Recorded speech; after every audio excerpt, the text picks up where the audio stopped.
As we talked to lots of companies during the course of trying to understand what issues they were facing, what they were trying to deal with, we came across a common set of challenges that training organizations were facing across the U.S., actually across the globe.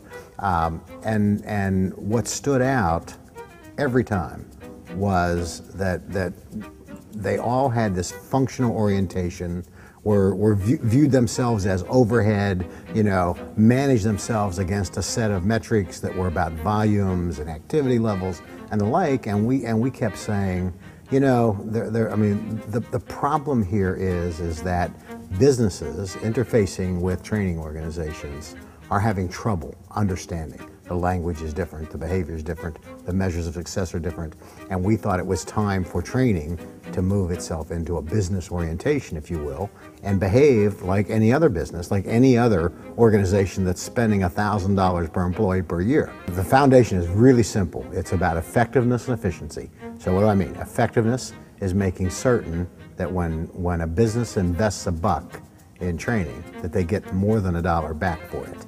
They get value, they get impact on their business. I always say it's not about training, it's about value. It's about creating impact for the business. So that's the effectiveness side.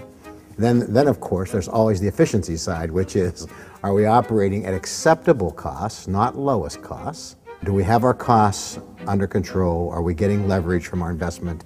Have we eliminated hidden costs?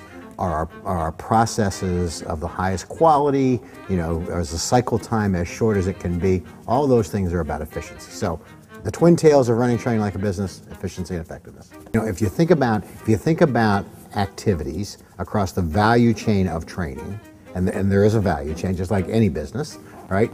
And you think about those things in the context on a vertical axis of value add from low to high.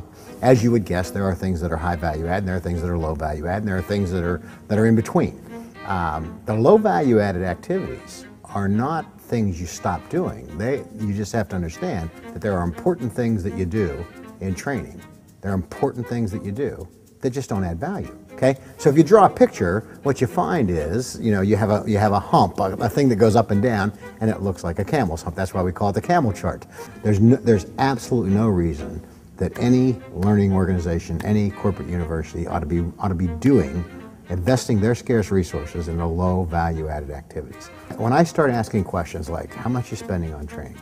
What are you getting for it? Is it being directed to the right problems and the right business issues?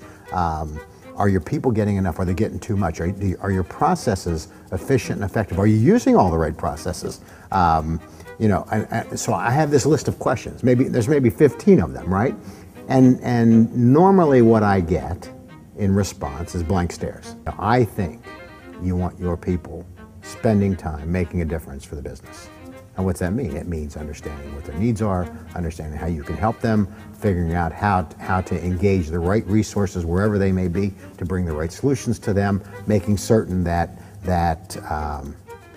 when you deliver work for them, that it makes the difference. You can quantify it, you can measure it, that you're building credibility for the organization, you're building confidence in your customers, that when they call you to do something, that they're going to get something for that, right? I think that's where people ought to spend their time. It's what we all want to do. We all want to leave at the end of the day saying we've made a difference.